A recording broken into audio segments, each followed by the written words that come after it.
Morgan Reese was just the janitor at Sterling Cross's empire, until the interpreter collapsed, and she spoke flawless Japanese that saved a $1 trillion deal. But Morgan isn't who they think she is. She once built algorithms that could predict human grief, and watched her husband die for it.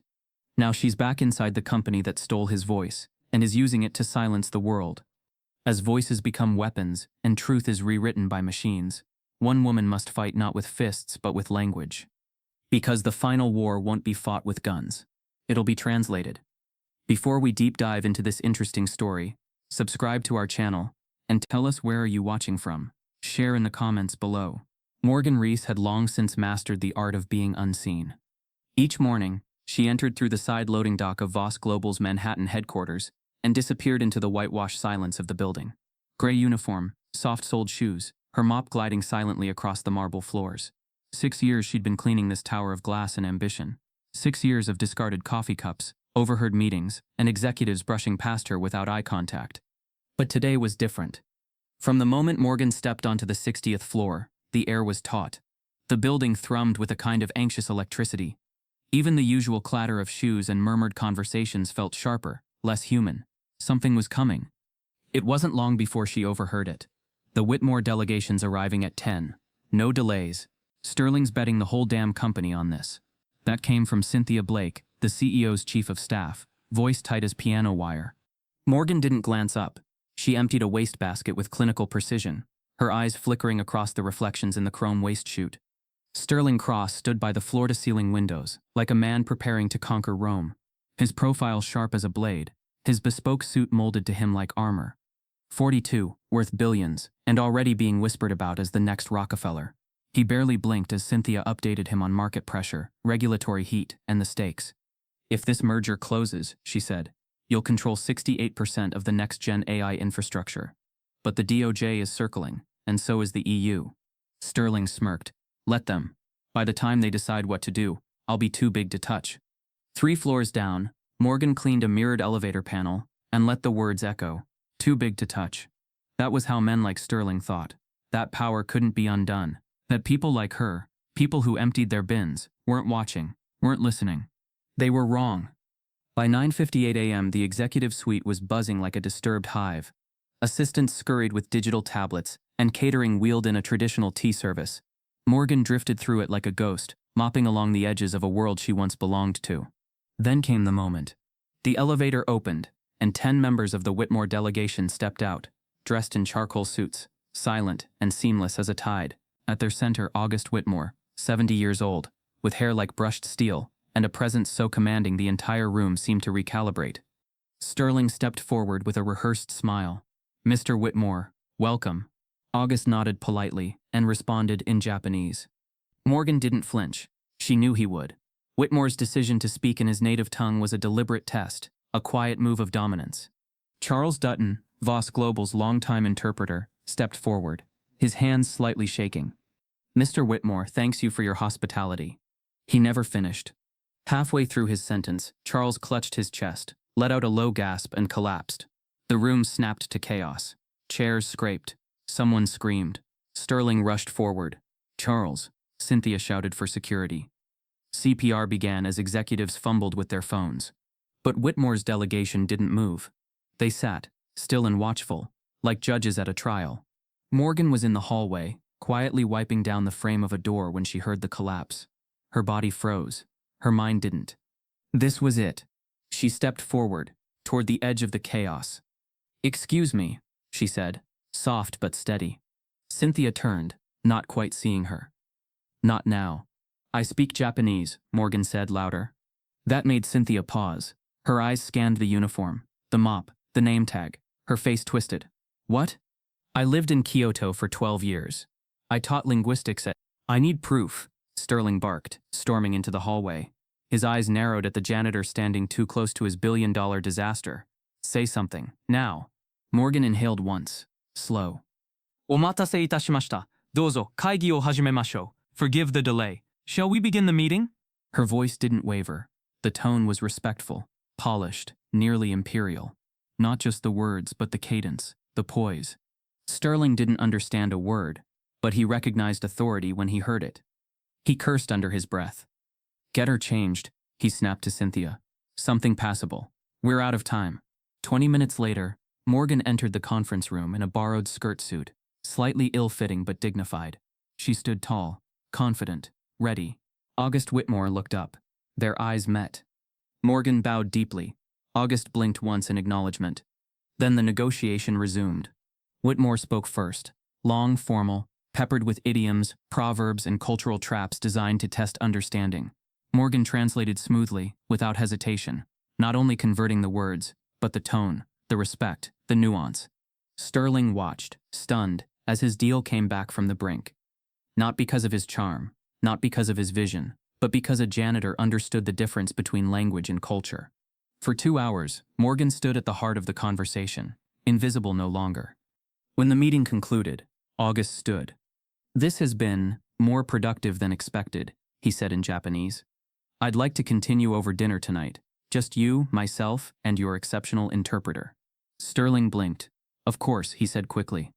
But the look he gave Morgan was not gratitude. It was calculation. She had saved his legacy, and now she was a liability. Later that evening, Morgan returned to her regular uniform. The borrowed clothes went back into the HR closet.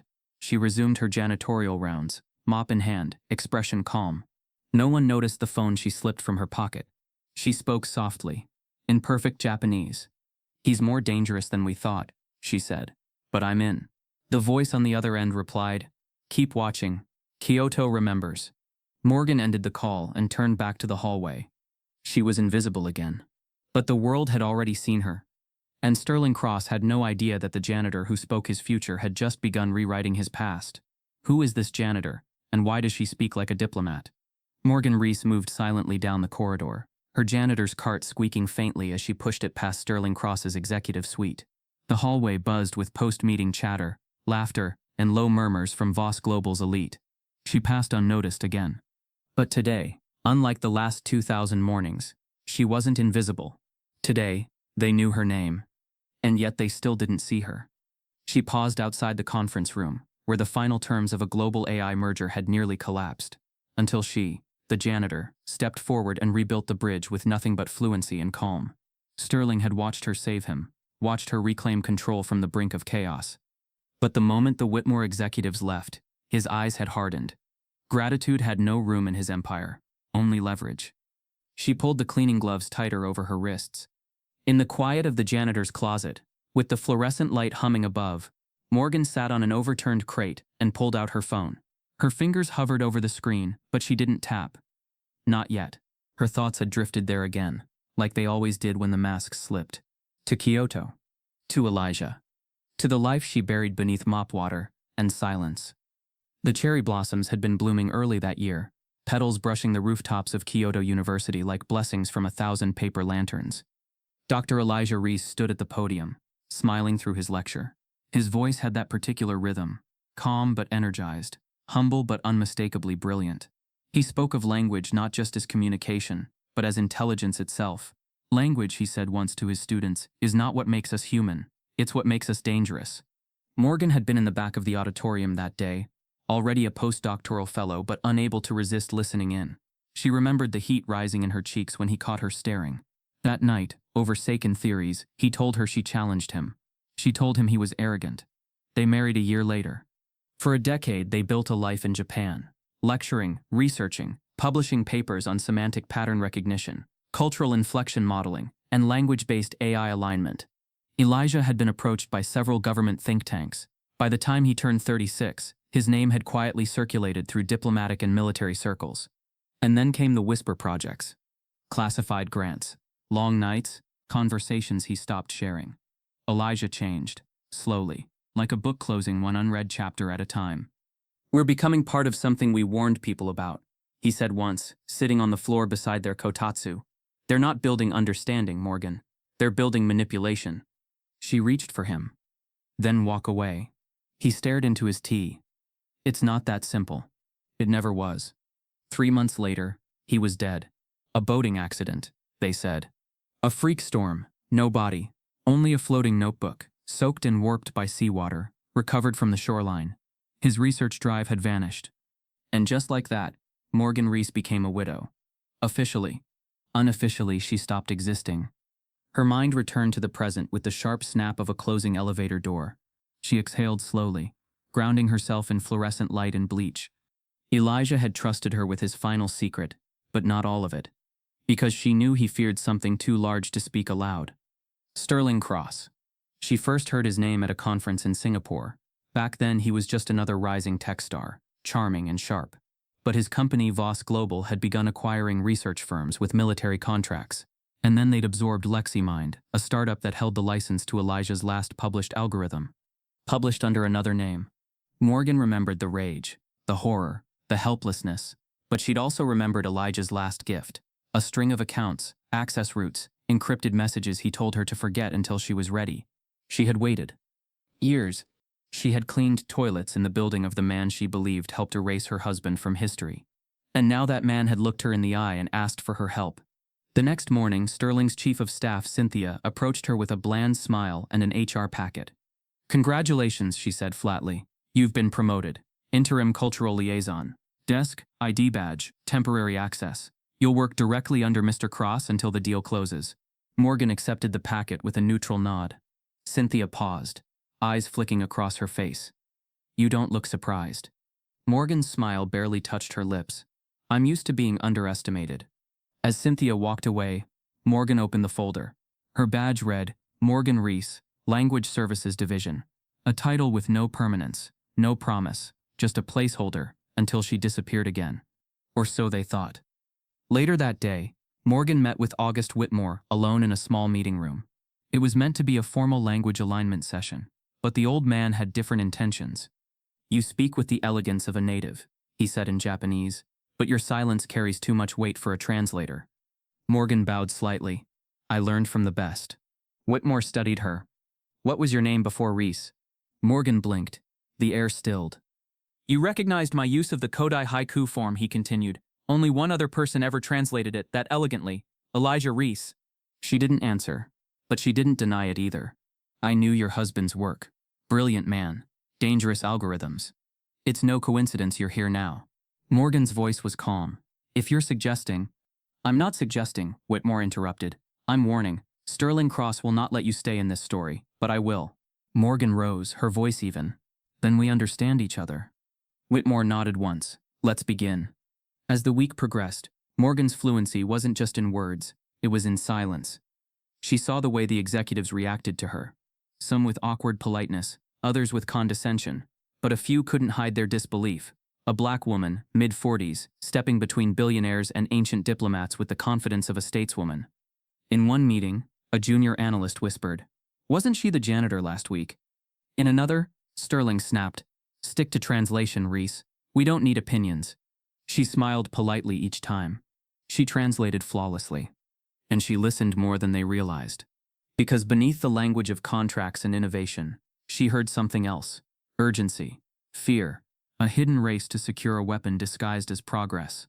One night, as she passed the server room on the R&D floor, her new badge chirped green.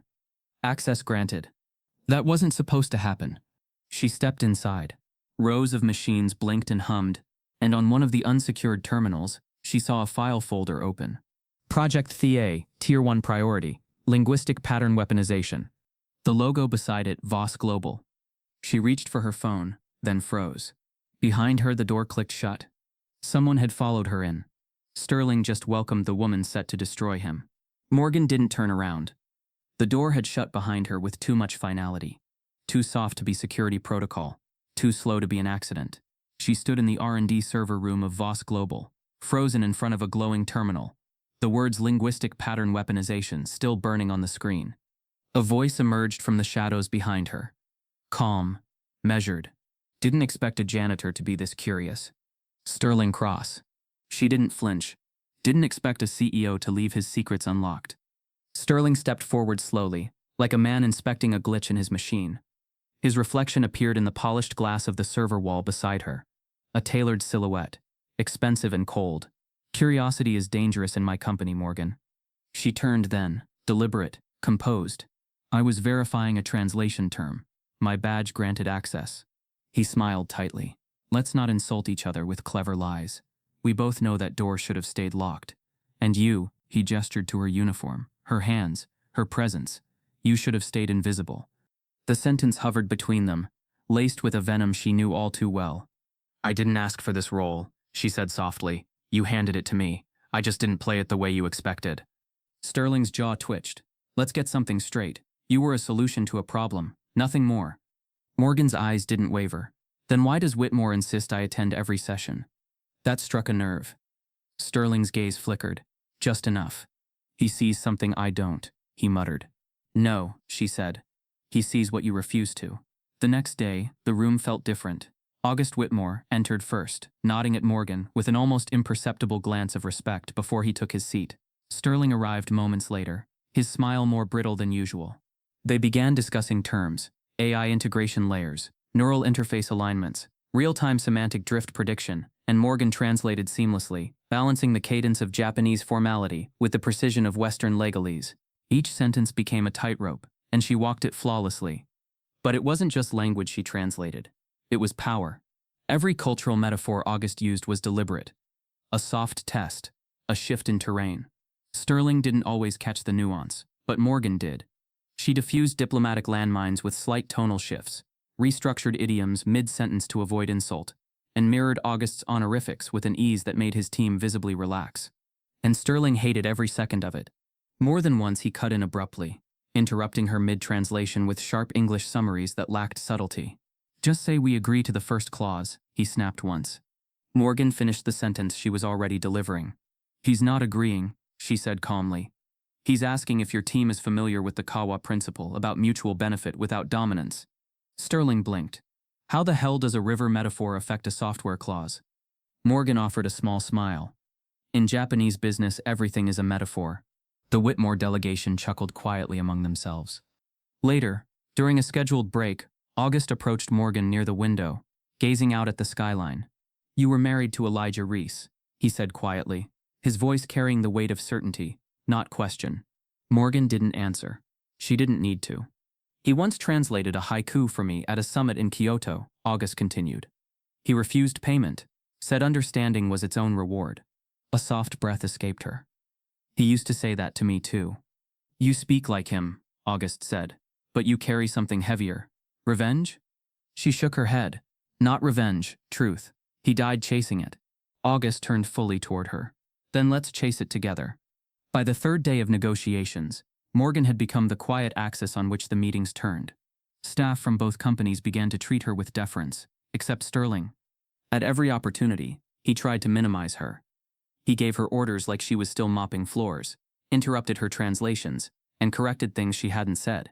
At one point, during a tense moment over IP jurisdiction, he leaned over and muttered, "Try not to insert your opinion next time." She blinked. That wasn't opinion. That was syntax. He smirked. Same difference in a room like this. It wasn't just condescension. It was something deeper. Something racial.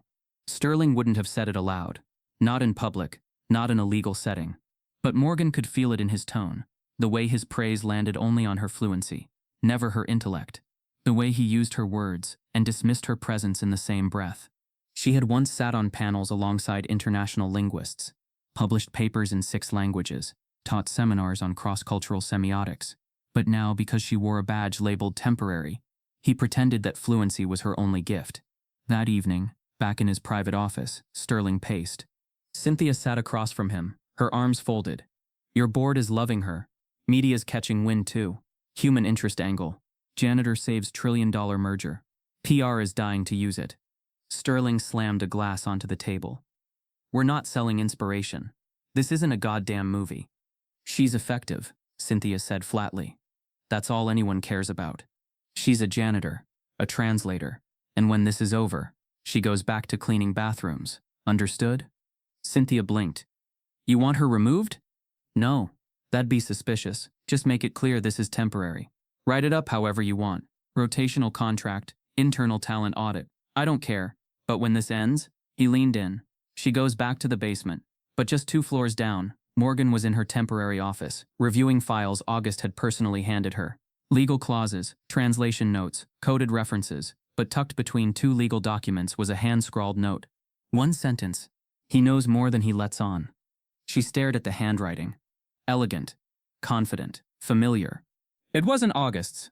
It was Elijah's. A copied fragment from a journal entry she'd once thought lost. Her breath caught.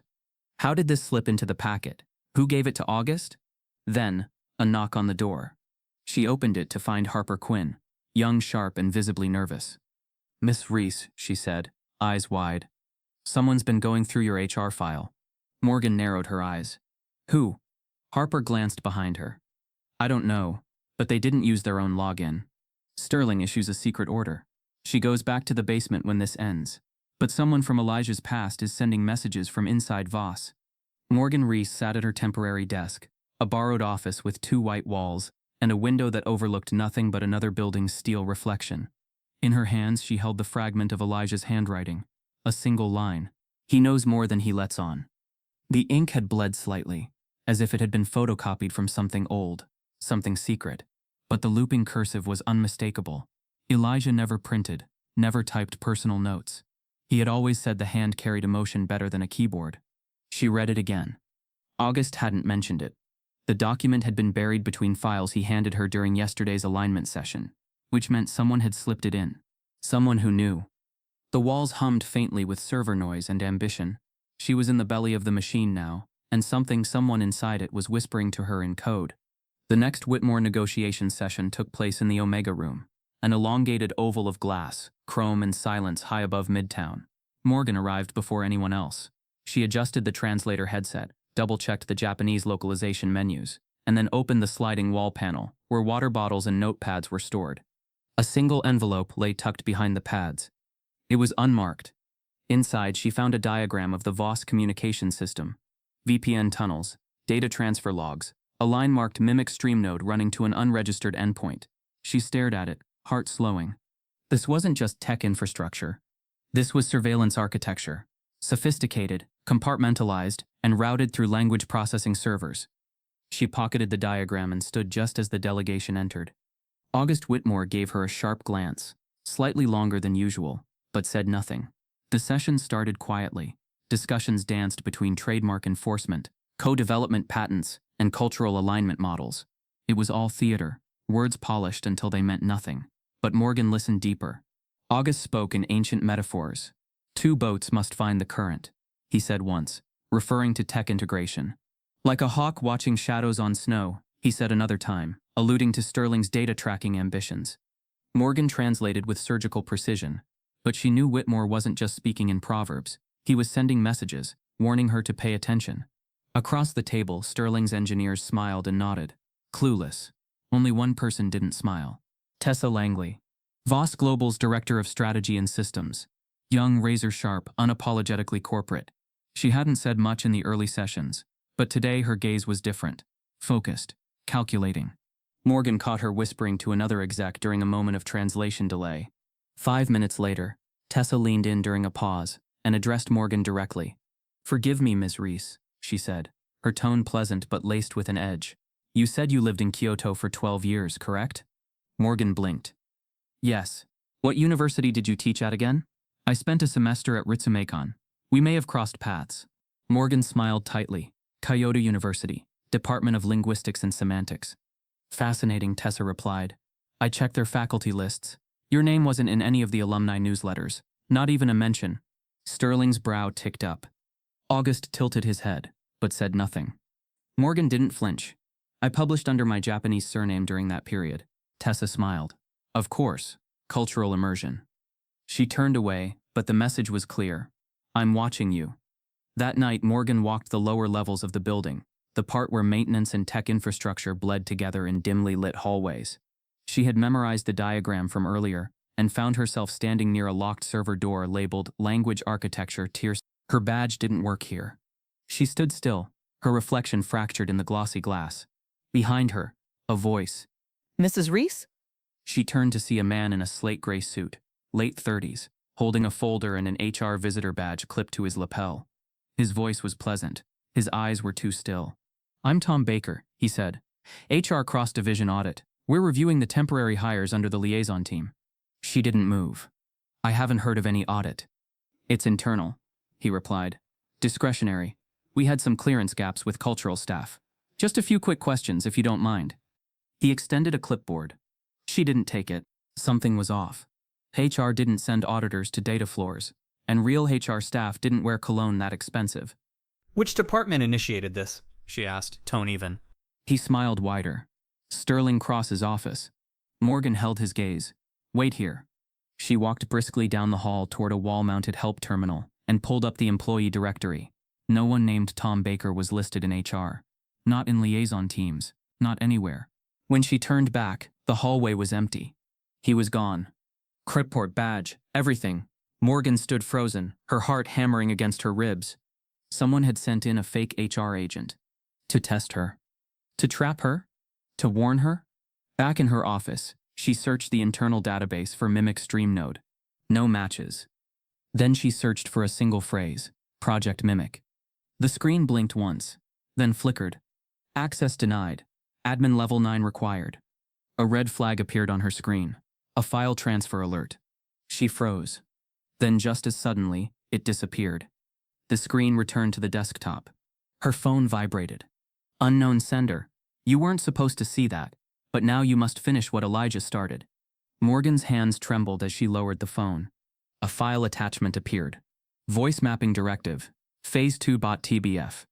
And beneath it, you're the only one who can shut it down. The next morning, Morgan entered the conference suite with a calm so complete it frightened even herself. Tessa was already seated, flipping through documents she didn't seem to be reading. Sterling arrived moments later, and for the first time avoided Morgan's eyes. Only August seemed centered, at ease. During the discussion, he mentioned an old proverb from the Edo period. The tongue can build an empire or burn it down. Sterling chuckled dryly. Or make it very, very rich. Tessa interjected, provided no one misuses the translation. It was a sharp jab. Morgan turned to August, spoke to him softly in Japanese. The water has turned. He responded without missing a beat. But the oar is still in your hands. Sterling glanced between them, irritated. Tessa narrowed her eyes. What did he say? Morgan looked at her. He asked about the weather. Everyone chuckled. Tessa didn't. Hours later, Harper Quinn appeared outside Morgan's office. Someone's asking about you again, she whispered. But not just here. International branches. Morgan's chest tightened. Who? I don't know, Harper said, her voice trembling. But one of the IP addresses, it traces back to the Japanese consulate. A fake HR agent appears with forged credentials, and someone is tracking Morgan across borders. Floor 60 had always been a strange ecosystem, where ambition whispered through glass doors, and status was measured not by performance, but by who you were seen talking to. No one questioned who belonged, and who didn't, until Morgan Reese. She was no longer the janitor pushing her cart past executives who barely noticed her. Now she sat in the translation room adjacent to the war room meetings, an unofficial insider. Yet every time she stepped into that elevator, she could feel it. The stairs. The silence when she entered. The way hands stopped mid-air from offering a polite hello, then awkwardly retreated. She existed in the middle of something they couldn't label. Too articulate to be a temp. Too poised to be ignored. Too black to be welcomed without suspicion. It was on one of those elevator rides that Harper Quinn stepped in beside her. Harper was young, mid-20s, wide-eyed but far from naive. She was one of those bright interns who caught on to things quicker than she let on. That morning she held a clipboard and 2 lattes she clearly didn't order for herself. Ms. Reese, she said softly. Morgan turned. Harper. The elevator doors closed. Harper shifted. You weren't always in janitorial, were you? Morgan raised an eyebrow. You mean did I fall into a mop bucket and wake up multilingual? Harper blushed. Sorry, I just meant you hold yourself different. You talk like someone who's taught rooms full of men how to think. Morgan allowed a small smile. I've taught men how to listen. Thinking was up to them. Harper looked around the empty lift. You know, I grew up in Delaware. Rural. Black family. First generation in college. I learned early.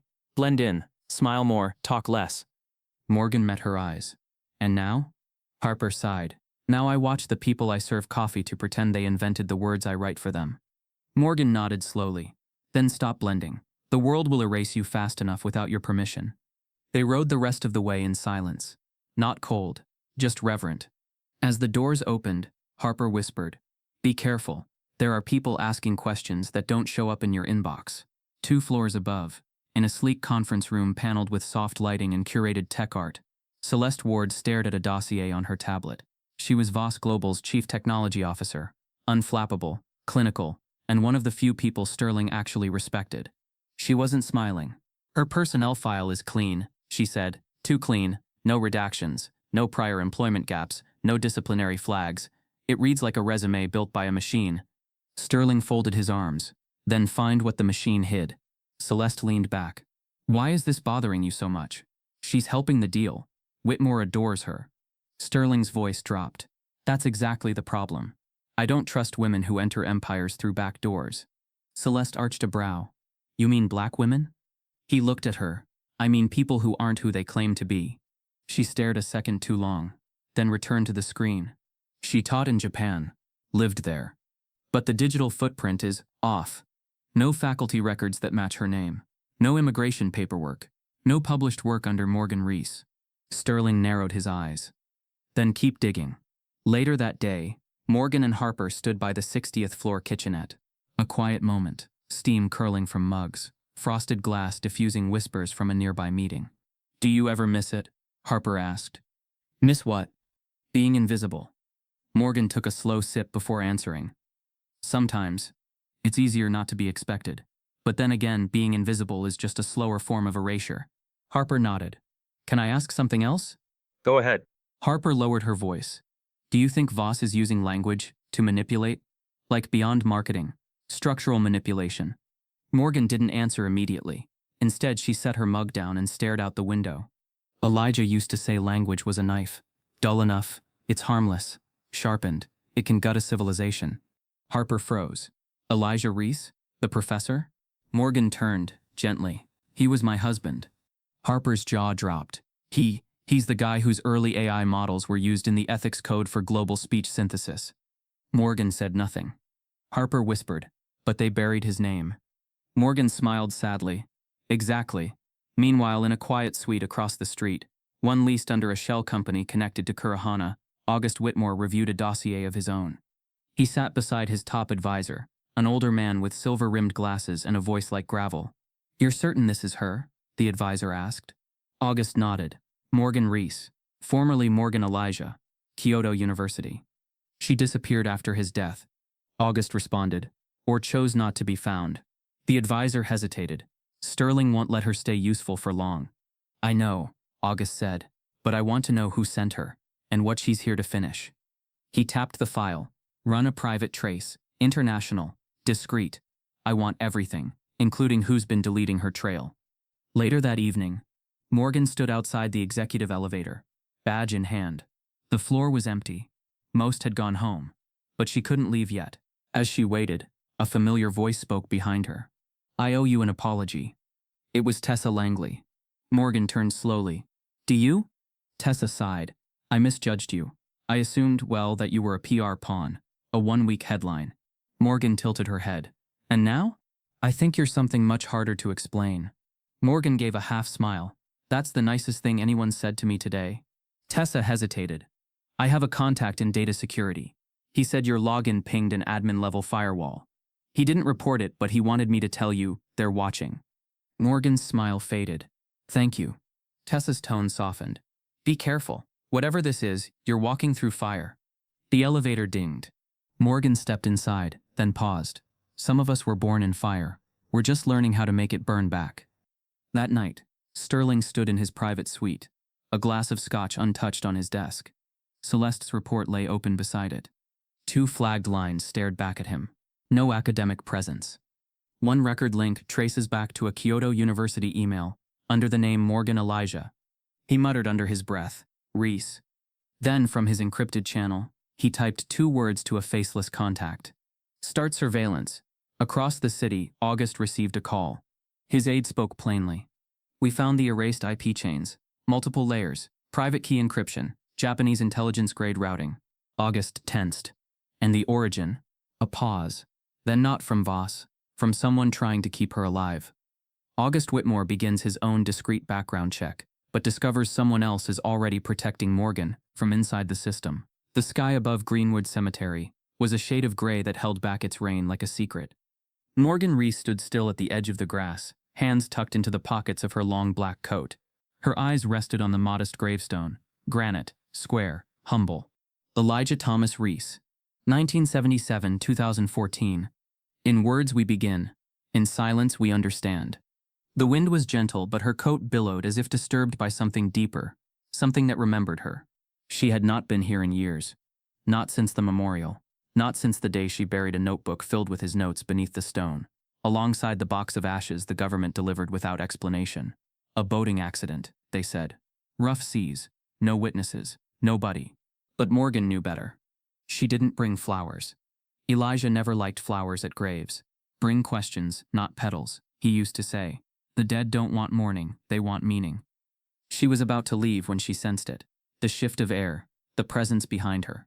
You used to wear that blue scarf in Tokyo winters, said a voice, low and measured. Still your favorite color? Morgan turned slowly. There he was. Gideon Rain.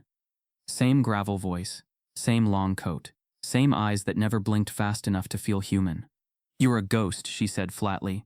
He smiled just enough to hurt. Aren't we all? They sat on the stone bench nearby, neither facing the other. You vanished, she said. You buried yourself. She nodded. Fair. They let the silence expand, filled only by the rustling of dead leaves around them. Then Morgan said what she'd been holding for years. Elijah died because of what he built, and you let it happen. Gideon didn't flinch. He knew the risks. You both did. You were working on syntactic threat modeling for the agency. Don't play innocent. Morgan's voice was a slow knife. We built models to predict political speech drift, not weaponize culture. We translated for diplomacy, not control. Elijah never agreed to that pivot. But you translated the haikus they used in Thea's core framework, Gideon countered. The ones that make the AI mirror emotional tone in multilingual outputs. That was yours. Morgan closed her eyes. We never signed off on real-time deployment. No, Gideon admitted, but Voss Global bought the prototype from a third-party shell, after Elijah vanished. She looked at him then. And you just watched? He shook his head slowly. No, I sabotaged it. The wind picked up. Morgan's breath caught. What are you saying? I rewrote parts of Thea's recursive syntax tree, hard-coded a limit, built-in cultural bias resistors. I buried the commands in a string of haiku phrases, ones Elijah and I wrote when we thought this would be used for peace. Morgan stared. You planted a language kill switch. He nodded, but it only activates under a specific verbal sequence, 3 haiku lines, spoken in exact cadence. Only you and Elijah knew the phrasing. Morgan blinked, trying to absorb the scale of it. And Sterling? He doesn't know, not yet, but if he ever decodes the back door, he'll wipe it. Morgan stood abruptly. Why tell me now? Because Whitmore's in deeper than you think, and you're already inside the dragon's mouth.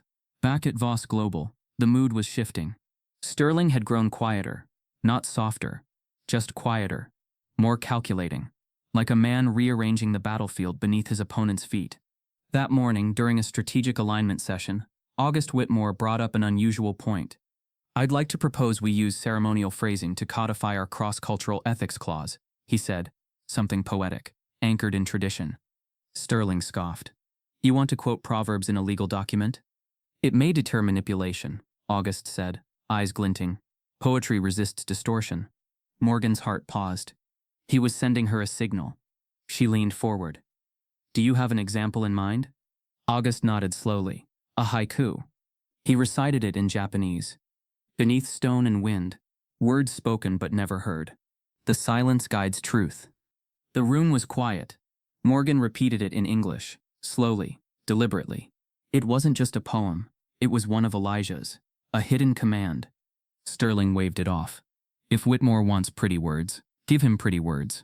Just make sure the lawyers don't translate them into liability. But Morgan's pulse was racing. The second line, it was one of the 3. 2 more haiku, and the kill switch could be activated. Later that evening, Morgan stood at her desk, staring at a printed copy of the haiku. She scribbled translations on a notepad, tested variants, trying to see what code Elijah might have hidden in the phonetics. The door creaked. Harper stepped in. You okay? She asked, eyes soft. Morgan hesitated, then held out the poem. Ever seen this style before? Harper squinted. Traditional 575. But this middle line, it uses implied silence. Rare form. My dad taught me that in Gullah. Morgan's eyes widened. You speak Gullah? A little? Family roots. Why? Because Elijah once told me Gullah was the closest language to how AI misinterprets silence. Harper looked at her. You think he built an AI kill switch into poetry? I don't think, Morgan said. I know. Across the street, in Whitmore's safe suite, August poured himself tea as his advisor returned with a folder. You were right, the man said. Reese didn't just teach. She embedded linguistic resistors into cross-cultural conflict software for U.S. intelligence. She ghostwrote parts of the very alignment models Voss is now commercializing. August sipped slowly. She's a weapon. The aide hesitated. Or a martyr. Depends on what side you're standing on. August stared out the window. Either way, he said softly, we're approaching the third line. A cryptic haiku signals deeper meaning in August's words, and the Reese algorithm's hidden kill switch is closer to activation than anyone realizes. The headline hit global feeds at 9:47 a.m. Janitor turned Translator sparks AI ethics crisis inside Voss Global.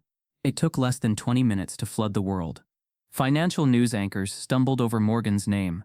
Social media exploded in confused admiration and quiet suspicion. Think tanks scrambled to draft statements. Government ethics panels started drafting subpoenas before they even finished their coffee. And Morgan? Morgan stood in the elevator lobby of floor 60, her face on the screen above the security desk, alongside the Voss Global logo. She had been outed. The invisible woman was now the center of a geopolitical scandal. 2 days earlier, it began with Harper Quinn. She wasn't trying to find anything dangerous. She just wanted to prove a point about how easily people like her and Morgan got overlooked in a system designed to crown the loudest voices. That's why she had quietly cloned a handful of files from a misconfigured drive while delivering quarterly reports. A drive labeled innocently, cultural compliance drafts. But what she found wasn't compliance. It was betrayal. At the top of the folder sat a document titled, Project Thea, Tier 2 Subclauses, Internal Use Only. Harper clicked. Her stomach dropped. Beneath the surface-level jargon were quietly embedded clauses, legal Trojan horses.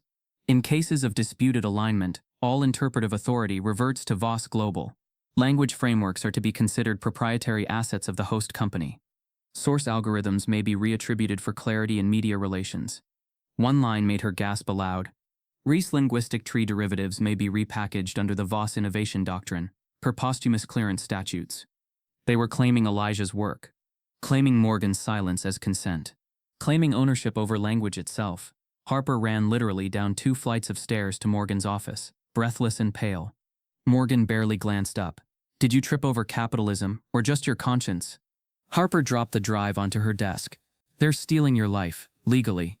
Morgan opened the file. The silence that followed was nuclear. She scanned each line with a trained eye, not just reading, but decoding. She recognized the phrasing. It was Sterling's voice disguised in legalese, manipulative, precise, and profoundly unethical. Her voice was low.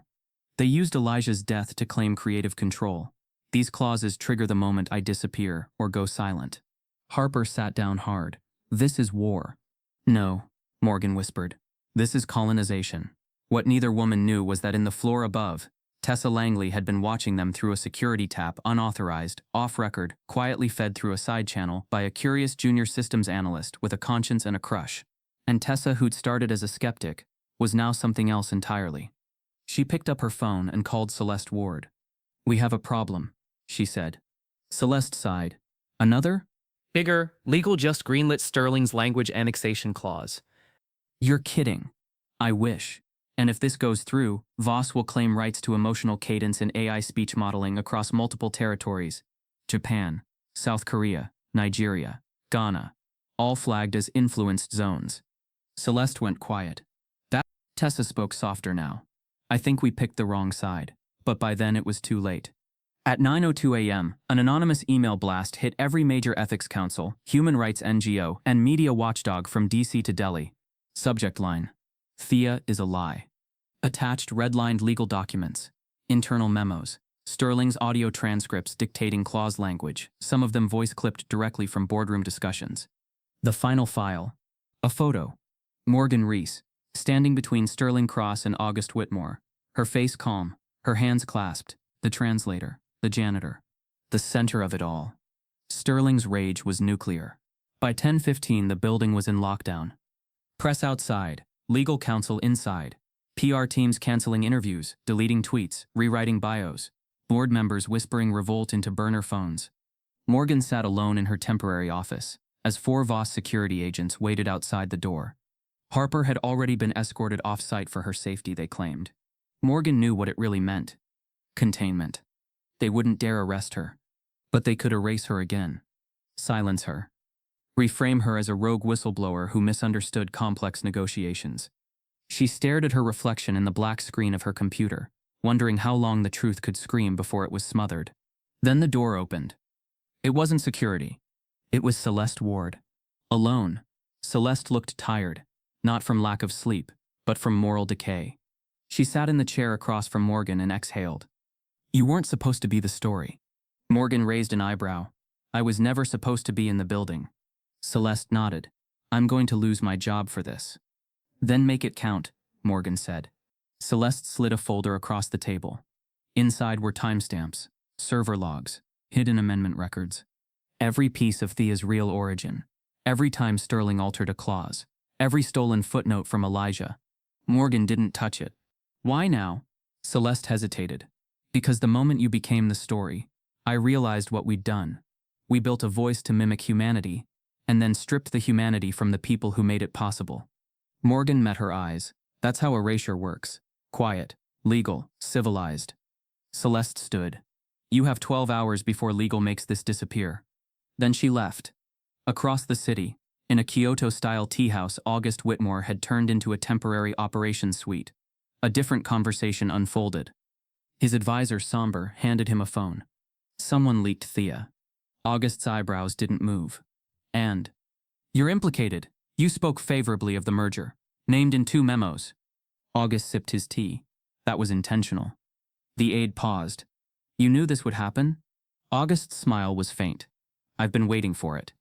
He opened a folder of poetry translations. At the bottom, scrawled in red ink, was a final haiku. What once spoke in code, now shouts through the silence. The fire knows her name.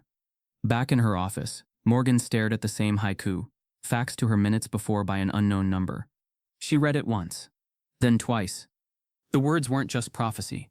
They were activation. Because the third line wasn't a metaphor. It was the final command. The Reese kill switch was now live. An anonymous leak ignites a global firestorm, and Morgan is named. But the final haiku reveals the Reese kill switch has been activated. The march down the hallway felt longer than it should have. Morgan Reese walked between 2 security officers, neither aggressive but both deliberate. The hallway was silent except for the squeak of their polished shoes against the lacquered floor. Employees stared through glass panels, some with confusion, some with suspicion, a few with quiet horror, like they were witnessing the fall of a myth. The same woman who had translated billion-dollar deals was now being treated like a threat. No one spoke. Except for Harper, who caught a glimpse of the escort and bolted after them, only to be stopped by a third guard. "She didn't do anything," Harper shouted. "You people can't just..." But the door to the executive suite shut before her words could follow. Morgan said nothing. She held her shoulders upright, her eyes steady. Even in disgrace, she would not give them the dignity of her fear. In the holding room, bright lights, sterile air, no windows, Morgan was handed a document. Voluntary release agreement for internal misconduct review. Sterling Cross entered 5 minutes later, calm as ever, a glass of mineral water in his hand. He didn't sit. "I wanted to give you the chance to walk out quietly," he said. "No media, no drama. You sign that, you disappear. You'll be credited with helping, and then forgotten. Clean. No war, no martyrdom." Morgan didn't even glance at the paper. "You're trying to erase me in the language of professionalism." Sterling smiled thinly. "No, I'm saving a company you tried to burn." Her voice, when it came, was ice. "You were never building technology. You were building chains. Chains that could speak in multiple dialects." He raised an eyebrow. "You still think this is about race?" "I know it is." Sterling didn't deny it. He just sipped his water. "You're not walking out with dignity, Morgan. You're walking out with a scandal." She leaned forward. "Then make it worth remembering." Just as the agents returned to escort her out, the door burst open again. A woman stepped in. Tall, gray suit, smooth accent, Japanese consulate pin on her collar. "Morgan Reese is under diplomatic review," she announced. "Any corporate detainment is now subject to international oversight." Sterling straightened. "Excuse me?" She handed him a document. Miss Reese holds temporary cultural diplomatic status under the Kyoto Exchange Act, which you signed off on when you entered the alignment clause with Whitmore International. Sterling's lips tightened. Morgan smiled slightly. Careful, Sterling. You framed me using language. I just used it to walk right back in. An hour later, Morgan stepped back into the conference suite. Same table. Same skyline. But this time, she didn't stand. She sat at the head. Cynthia blinked. Is this protocol? August Whitmore entered behind her, calm as an autumn breeze. She is no longer a translator, he announced. She is now cultural strategist and co-author of all future alignment documents. Sterling's face went pale. August took his seat. This position was built into the merger's contingency clause. It becomes active during any ethics-based disruption. Sterling's voice was low. You planned this. August sipped his tea. I planned for peace. You built for control. The room shifted. Morgan placed the leaked documents in front of the legal team, redacted, annotated, and footnoted. This, she said, is not a mistake. It is a blueprint for cultural annexation. August nodded. I recommend this deal be frozen until the language framework is rewritten, with independent oversight. Sterling stared across the table. You think you've won? Morgan didn't blink. I think you underestimated the power of fluency. Elsewhere in the building, in a soundproof room Sterling had built for high-conflict negotiations, he stood with a woman in black leather gloves. Lena DeVoe. Private intelligence. Ex-state contractor. Ethically unbound. Sterling leaned forward. I want everything on her. I don't care what's redacted. I want the names she used before Reese. Her immigration records. Her husband's autopsy. Any files the agency scrubbed. Pull language databases. Consulate connections. Academic citations. Everything. Lena's voice was soft. You want to bury her, or just discredit her? Sterling looked out the window.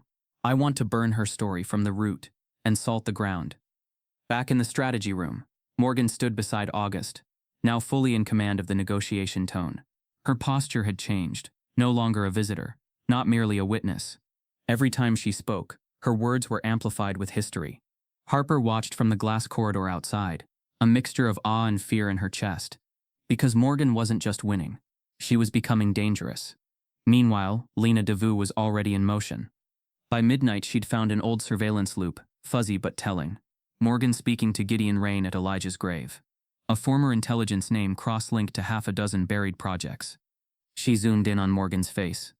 The same face now on every screen, from Tokyo to Brussels. Lena whispered, What the hell are you planning, Janitor? Morgan returns as cultural strategist. But Sterling hires Lena DeVoe to dig into her erased past, and what Lena finds could unravel everything. The server room wasn't supposed to whisper, but it did. Late at night, with the hum of data racks and cooling vents vibrating through the floor, Lena DeVoe stood in front of a console, eyes narrowed, headphones pressed tight against her ears. Somewhere deep inside the VOS global intranet, she'd found a buried audio file, misfiled, mislabeled, looping endlessly through a corrupted cache. It wasn't corporate jargon. It was a voice. Elijah Reese's voice. Language isn't static. It listens before it speaks. His tone was calm, measured. The kind of cadence you didn't forget. Especially if you'd ever sat in a government debriefing room with him on the other side of a reinforced glass wall. Lena froze. Elijah Reese was supposed to be dead, gone, reduced to a eulogy and a file marked closed. But this file hadn't been public. It wasn't in a paper. It wasn't in the cloud. It was here. Inside VOS. Looping. Morgan had always believed her husband's code would surface eventually. But hearing his voice again, even secondhand, even corrupted, brought something sharp and unspeakable into her chest. Harper played the file back for her, in the safe conference room, twice. Morgan closed her eyes, let the static-stained syllables wash over her like a haunted lullaby. He encoded it into the training logs, she said finally, not as data, as presence. Harper blinked. Presence. Elijah didn't believe in clean code. He believed in linguistic memory, cultural layering. His models learned tone from grief, cadence from joy. They weren't taught, they were raised. Harper's voice dropped. You think he left part of himself inside? Morgan didn't answer. Because she already knew, in her private investigation, Lena had begun to stitch together a shadowed web. Morgan Reese, formerly Morgan Elijah, had been flagged 3 times by U.S. government systems, each one redacted under Tier 1 Cultural Asset Protocol. Her academic record from Kyoto University was nearly blank past 2006. No thesis archives, no lecture recordings, no student evaluations. Just a name, and a seal of removal, which meant someone had scrubbed her. Not just erased her from academia, but sealed her away from narrative. Lena stared at the screen, her own reflection flickering in the glass. Who the hell are you really, Janitor? In a private call with Sterling, Lena laid out what she'd found. She was married to Elijah, that we knew. But what we didn't know is that they co-designed a model for the agency's cultural threat monitoring system, Project Oracle. Sterling exhaled.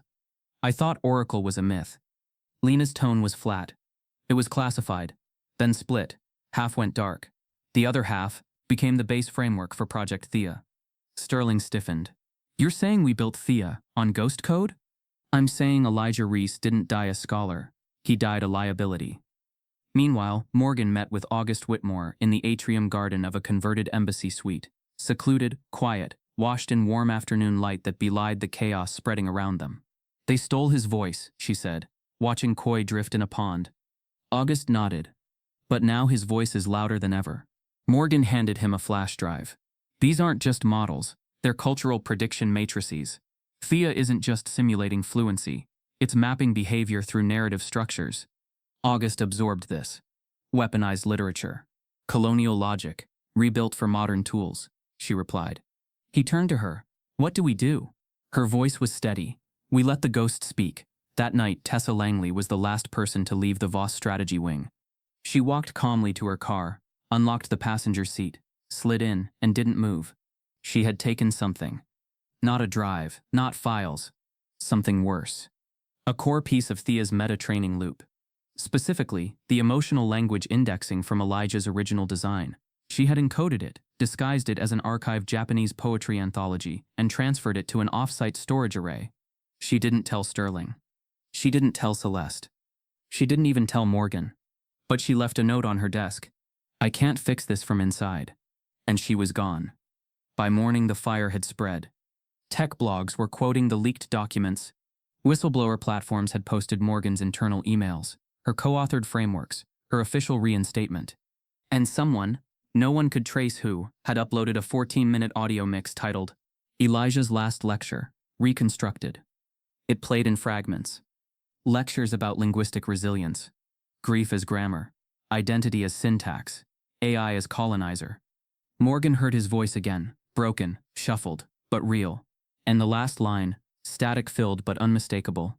The algorithm is not mine. It is hers. Celeste Ward stormed into Sterling's office. You lied, she said. You said Thea was clean. Sterling barely looked up.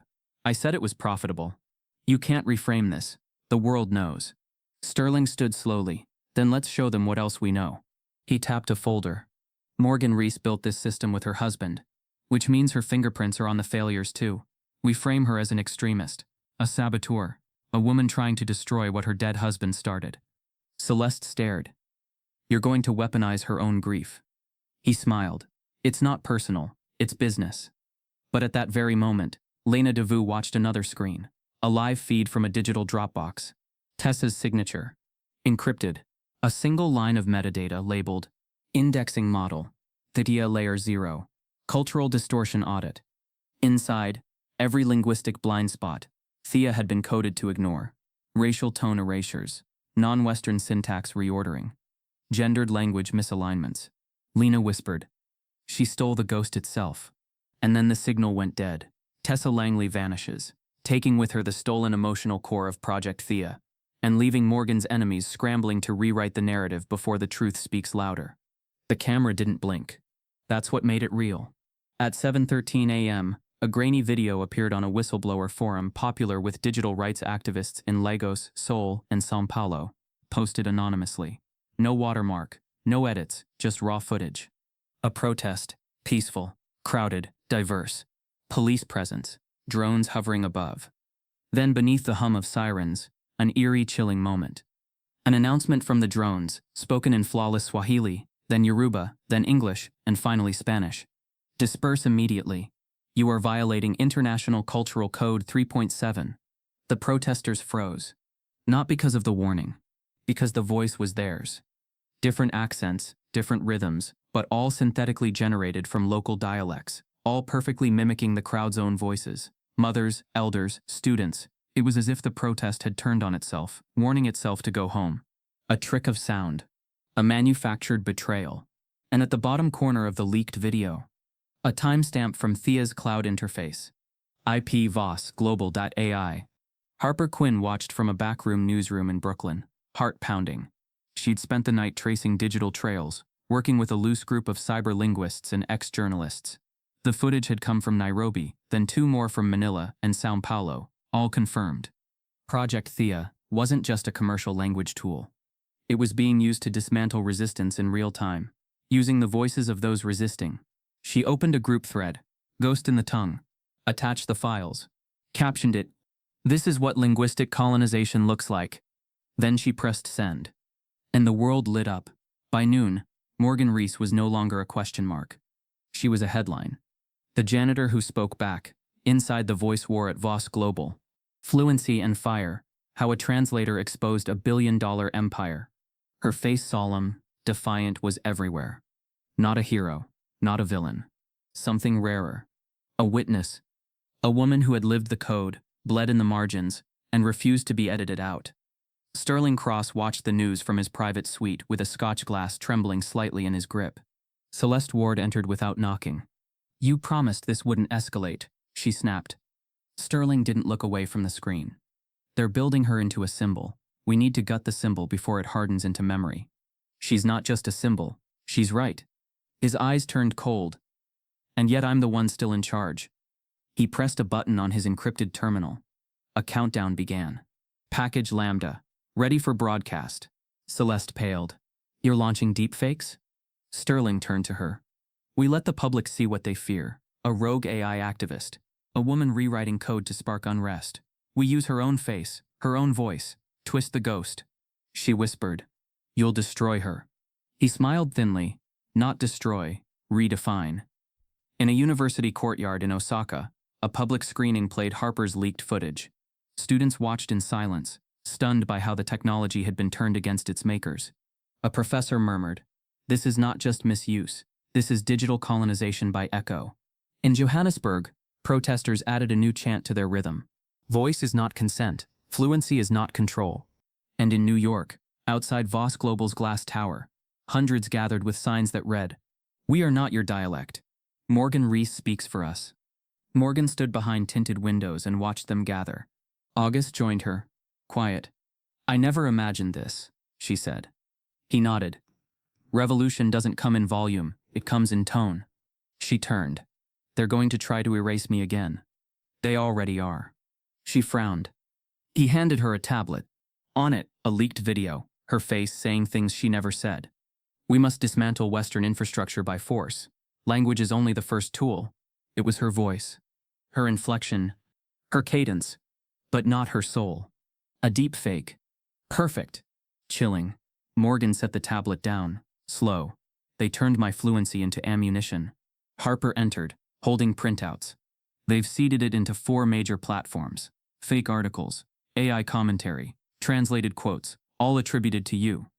Morgan closed her eyes. Harper's voice cracked. "They're burning your name." Morgan's voice was quiet. "Then we have to speak louder." In a hidden location, an off-grid language lab Elijah once worked with, an old friend reactivated a mirror of Thea's early code. It flickered to life. A blank field appeared. Input, clarify narrative. He typed one phrase. The author has returned. Sterling's last weapon. Deepfakes of Morgan go live, aiming to destroy her truth with her own voice. The jet descended over Kyoto, like a whisper over silk. From the window, the city glowed with quiet reverence. Temples nestled among neon veins, ancient rooftops bowing gently beside glass towers. It was a city that remembered, a city that listened. Morgan Reese stared down, her reflection barely visible in the glass. She hadn't returned here in over a decade. Not since Elijah died. Not since the government sent back a death certificate instead of a body. Not since she sealed away everything they had built. Harper, seated beside her, leaned forward. "Why here?" Morgan's voice was soft. "Because this city still speaks in haiku, and Elijah buried his truth in poems." They were met at the edge of Gion District by a man with the same eyes Morgan saw in her mirror when her grief was raw. Dr. Ronald Reese, Elijah's older brother. A retired computational linguist, now a calligraphy teacher, who rarely spoke above a whisper. Ronald embraced her like someone trying not to break. "I knew you'd come back," he said, "once the code remembered you." They took 2 trains and a quiet walk to the foot of an old university archive, technically closed but not forgotten. Inside, beneath a ceremonial rug, and behind a biometric scanner disguised as a tea cupboard, was the door. Morgan stepped forward. Ronald held out a small parchment. The final haiku, written by Elijah.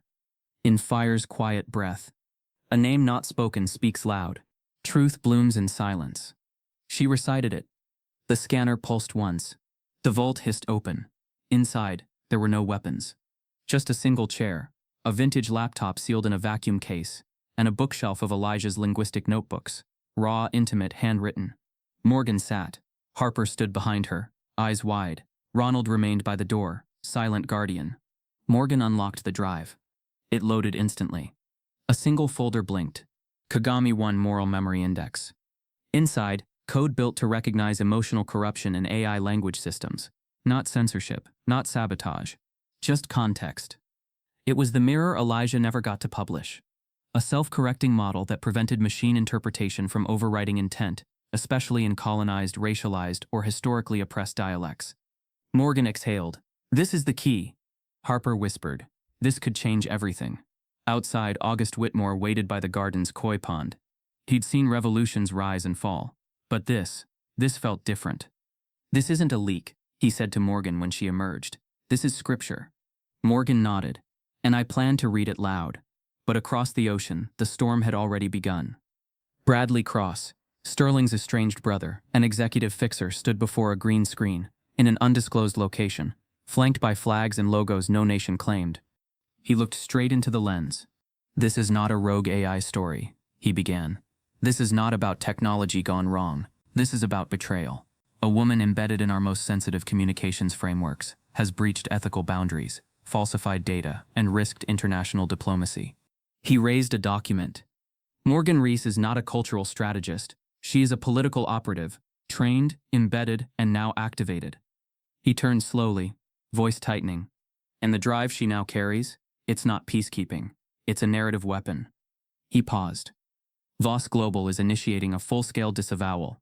Within minutes, every major network echoed his speech. Images of Morgan, altered, slowed, sharpened, flashed across screens. Footage of her protesting years ago. A photo of her at Elijah's grave, manipulated to make her look severe, militant. News anchors asking, "Is she a threat?" Hashtags spread. Voices Botor. False fluencies. Reese files. In Kyoto, Morgan's phone vibrated. Then Harper's. Then August's. They all saw it at once. Bradley's broadcast playing in every major language. Her name now synonymous with subversion. Morgan looked at the drive in her hands. Then at the sky through the ancient window above them. "Elijah didn't build a weapon," she said quietly. "No," Ronald whispered. "But they'll burn it like one." Harper's hands trembled. "We need to get this out, before they find a way to bury it." August's voice was steel. "Then we send it through the oldest code we know, human memory." Morgan nodded. "It's time the world reads our poetry." Bradley hijacks global broadcasts, framing Morgan as a traitor, as the drive holding Elijah's moral AI is discovered. The studio lights were unforgiving. Morgan Reese sat poised on the stage of the largest global uplink ever arranged. Gigantic screens glared back at her from every corner, each echoing the name Morgan Reese in 6 languages. Behind the cameras, unmanned drones hovered. On handheld devices, millions were watching. This was her moment, but it felt claustrophobic, as though every syllable would be compressed and amplified. She closed her eyes for a heartbeat, fingers brushing the podium's edge. The audience was silent. The world held its breath. Across town, Sterling Cross watched via secure feed. His face was pale, not from fear of her, rather, anticipation. He believed he'd choreographed this moment. Morgan's public collapse, her forced confession, the final humiliation. Instead, he found himself unsettled. The studio's countdown reached 0. He whispered to himself, "Speak, but don't break." Back on stage, Morgan began. "Good evening," she said softly, voice steady despite her racing heart. "I'm Morgan Reese, and tonight I'm speaking live to stop a war that hasn't begun." Her words held gravity.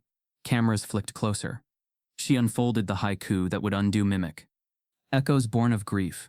Fractured voice reclaims the sound. Silence holds the code. She paused, letting the pattern sink into the global data stream. This is Elijah's kill switch. It's not code, it's context. Her gaze pierced the cameras. By embedding these phonetic triggers, these wounds of meaning, we can stop what he helped create. In the control room, Gideon Rain's hands flew over a soundboard. Engineers nodded in real time as the haiku frequencies spread across analog and digital channels. Harper watched alongside, tears streaming. This was it. "This is for you, Elijah," Morgan whispered under her breath. Cameras didn't catch it, but the algorithm did.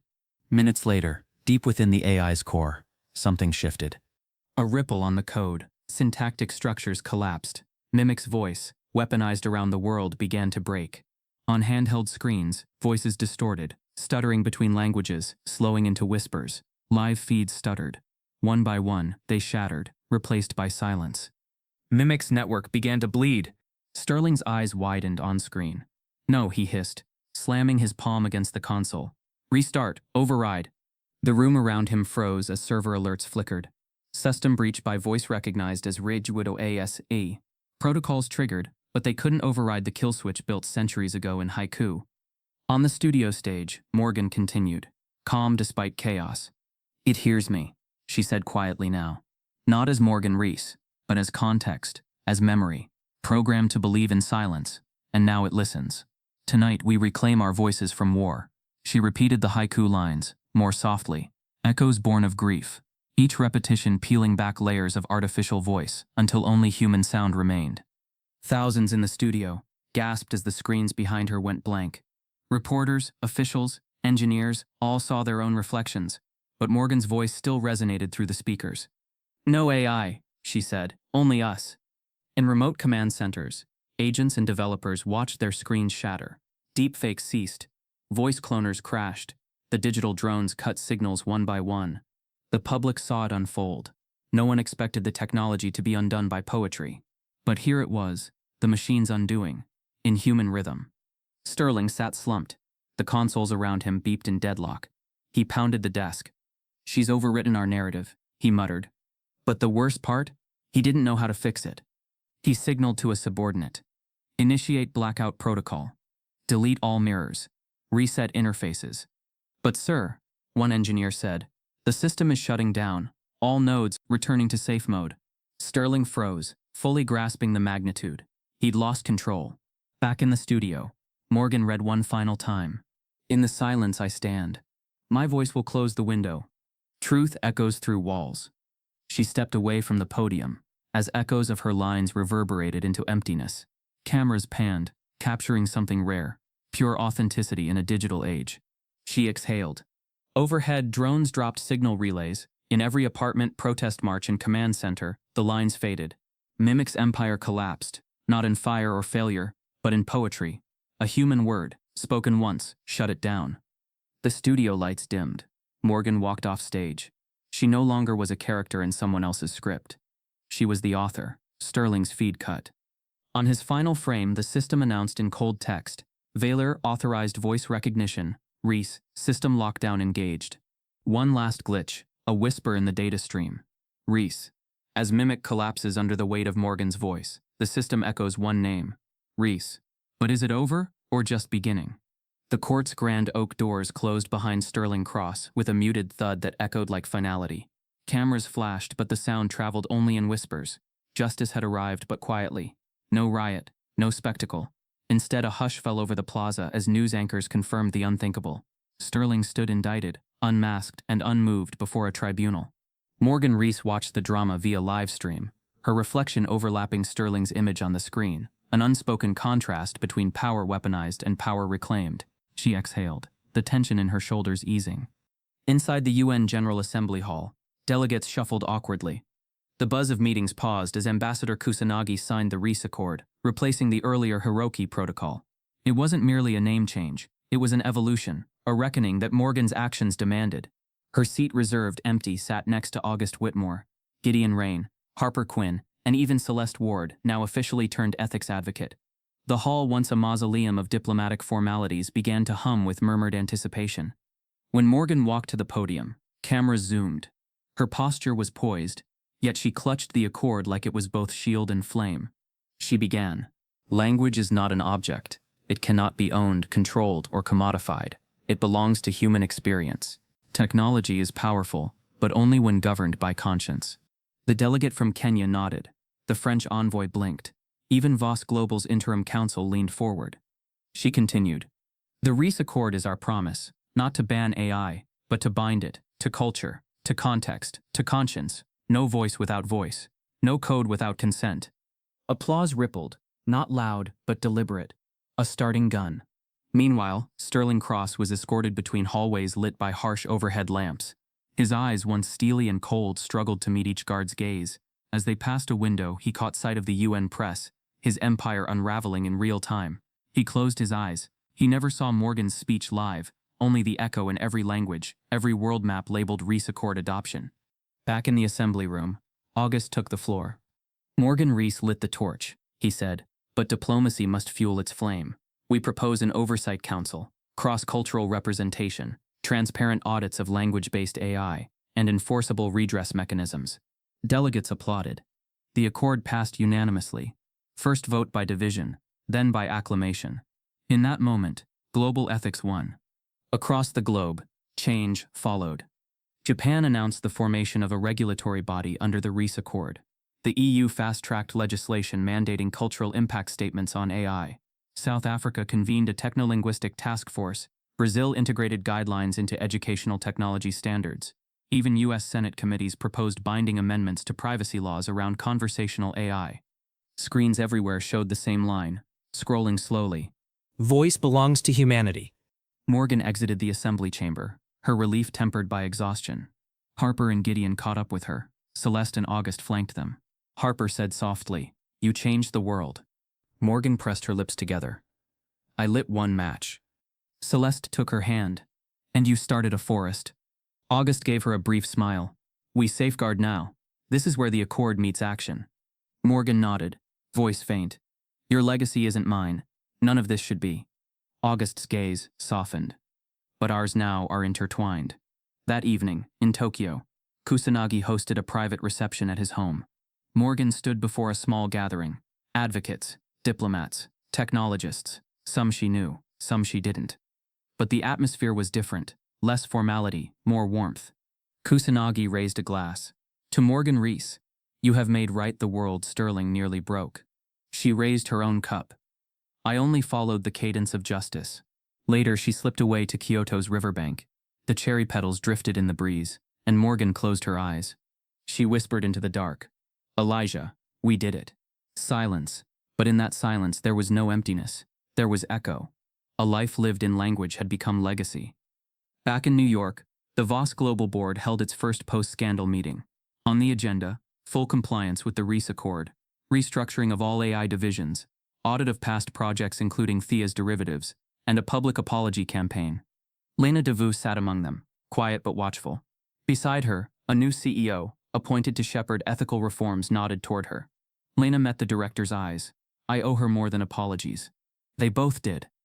In the corridors of Kyoto University, Morgan accepted an honorary appointment to teach intercultural ethics. Students gathered, cameras filming her brisk walk through a modernized lecture hall. She paused at the lectern, eyes scanning youthful, eager faces. A voice called out, "Professor Reese?" She nodded. "First lesson. Language is a map of the human heart. Learn it well." There was applause. From the back, a small girl, Harper's age, smiled and raised a notebook. Morgan paused and winked. The world was turning new pages. But across the Pacific, in a dimly lit office, Sterling Cross watched Reuters' live coverage of Morgan's appointment. He stared at the news ticker. Morgan Reese accepts honorary Kyoto professorship. He sank into his chair, his power gone, his empire redefined. He didn't speak, but a single text appeared on his screen. She didn't break the system. She rewrote it. He closed his eyes. The world had shifted. The world offers Morgan the most powerful seat in tech, but at what cost to the woman who once went unseen? The UN headquarters atrium felt different this time. No red carpets, no bustling press, just quiet marble floors and sunlight pouring through stained glass windows. The air smelled like polished wood and possibility. Morgan Reese entered with measured steps. Around her, delegates and students waited. Cameras hid discreetly behind lenses, not lurching for sensation. A gentle hush fell as she took the podium labeled simply "The Last Translation." She touched the microphone. "For 6 years," she began softly, "I lived in silence. I was a janitor who swept floors where empires were built." Heads nodded. Some faces looked unfamiliar, but they all expected her truth. A student volunteer passed her the document she'd prepared, a letter addressed to the UN Secretary General. Morgan held it with both hands. She read, "I cannot accept the position you have offered me. Leadership belongs to those ready tomorrow, not yesterday's survivors. I decline the role of global envoy." Gasps softened into murmurs. She continued, "Instead, I ask you to offer it to someone who needs it. Someone who believes in this not as a cause but as a calling." Harper Quinn, standing at the back of the atrium, swallowed hard. Morgan paused, voice thickening. "I nominate Harper Quinn, my student, my ally, my proof that one person's voice can cultivate countless others. She doesn't speak for the world, she speaks with it." The room erupted, not in applause, but in a deep, sustained exhale of approval. Hands rose, phones clicked. Harper's face had gone pale. Morgan stepped down and walked toward her. When she reached Harper, she slipped the letter into Harper's hand. "This is your narrative now," Morgan whispered. "Let the world hear you first." Harper's eyes brimmed with tears. She nodded once, firm, determined. Afterward, Morgan lingered by the window, looking out at New York's skyline. She traced the river's path as if reading a poem. Behind her, Gideon Rain approached, his posture soft. "You didn't leave anything unfinished," he said quietly. Morgan replied, "I wrote the ending and gave the blank page to the next author." He smiled and handed her a small box wrapped in Kyoto-style paper. "What's this?" Gideon paused, then said, "A gift from Ronald." She untied the ribbon to find Elijah's old fountain pen, engraved with one word, Ningen, human. "He wanted you to have it," Gideon said, "so you could sign the future." She held it, tears wet on the nib. That evening, at Kyoto University, she walked through the corridors of the Ethics and Linguistics complex, her name on a plaque now officially marking the Reese Emeritus Hall of Intercultural Studies. Students in discussion paused to bow respectfully. She entered a lecture hall. Inside, 200 students sat expectant, notebooks open. A 12-year-old girl at the front row caught her eye and raised her hand. Morgan pointed at her. "Yes?" The girl's voice was earnest. "I want to speak truth like you one day." Morgan knelt to meet her eye level. "You already do," she replied gently. "Truth grows in your heart first, then finds its voice." The girl smiled, confidence blooming. Morgan straightened, glancing at Harper, now seated beside Professor Sato. August Whitmore and Celeste Ward were in the audience too, their expressions a mix of pride and awe. Later, as dusk tinted the corridors pink, Morgan walked alone to the campus garden. Cherry blossoms drifted in the air, dancing between petals on the stones. She sat on a bench and took out her phone to scroll through messages she hadn't yet read. One was an encrypted file from unexpected contact, Bradley. She froze. Her thumb hovered over the screen. Another message arrived from U.S. Senate Ethics Committee. Invitation. Testimony before Subcommittee on AI Cultural Rights. She read them together. Her chest tightened. The pen in her pocket glinted under twilight. No press, no cameras. Just Morgan, sitting still, as the world pivoted around her. She looked up at the blossoms. This was the fragile moment between story and silence. A whisper came from the petals. Her own voice. "Messages from Bradley Cross and the U.S. Ethics Committee arrive. Her legacy may endure, but at what cost to her peace?" If this story moved you, if Morgan Reese's journey from invisibility to global impact resonated even a little, then you're exactly the kind of person we create stories for. This channel is about voices that were almost erased. Stories that shake the system quietly but powerfully. If you believe those stories matter, hit subscribe, share this story, and let someone else hear what truth sounds like. Your like isn't just a click. It tells the algorithm we need more stories like this. More justice, more truth, more voices that refuse to be silenced. The morning sky over London was still grey when the first deepfake aired. Morgan Reese, mid-interview with a respected global news network, admonishing citizens to prepare for cultural eradication and demanding revolution through language. Millions watched in disbelief. The audio, the gestures, it was her. But the words, poison. Within hours, video after video surfaced. Morgan threatening to dismantle democracies, calling for riots, and mocking minoritized communities in their own tongues. It was grotesquely surreal. But the worst came when the spokesperson from the UN issued a cold statement. These clips are credible unless proven otherwise. Panic rippled through markets and government briefings. In Tokyo, Gideon Rain stood in an analog basement, lined with scrambling radios, dusty servers, and one old reel-to-reel tape recorder. It looked like a relic, but it was their lifeline. "Digital won't help," he said to Harper and Morgan over a crackling landline. "Once the machine learns your voice, it can corrupt anything. We have to trace it on airwaves." Morgan rubbed her temples. "No satellite, no net?" He shook his head. "No, we go old school. Shortwave, Morse, analog frequency tagging. We intercept mimics echo like old spies." Harper sighed. "So Gideon's now a ghost hunter." He cracked a small smile. "Language is haunted. You don't hunt ghosts with lasers." Back in New York, Sterling Cross convened an emergency session. Celeste Ward watched through the thick glass. Heart dropped. Sterling leveled his gaze at his global strategy team. Mimic is live. People believe her. That means Morgan is public enemy number one. But she can't be killed, so we bury her in noise. He tapped a sequence of commands. Deploy Mimic Module Beta. Rotate deepfakes every 6 hours across controlled networks. Sync with global crisis cycles. A strategist nodded. "We push chaos, then we push order, and we look like saviors." Celeste shook her head. "You're weaponizing narrative and making yourself indispensable." Sterling smiled. "Exactly." Meanwhile, protests erupted spontaneously. In Lagos, Manila, São Paulo, protests sputtered into life. But thanks to Mimic's voice, they splintered as participants argued if their own slogans were real. In Toronto, a family recorded a video of their child reciting racist slogans in perfect French with Morgan's voice. It shattered international live coverage. Everywhere, machines shouted lies in Morgan's voice. Every mind doubted the authentic. Morgan sat with Gideon in that analog lair, listening to their ragtag frequency scanners. "We need to interrupt it," Gideon said. "Not cancel, interrupt." Morgan stared at the pile of old tapes. "I haven't spoken publicly since the leak." Gideon's voice softened. "Then you will." She waited. He handed her a microcassette tape with a handwritten label. "Reese override, line 0. Morgan held it carefully. "What is this?" "I recorded you 6 months ago. You were reading haiku, unedited, unfiltered." Her breath caught. "It's just poetry." He shook his head. "But those were the kill switch phonetics Elijah embedded. We need to broadcast it on every platform.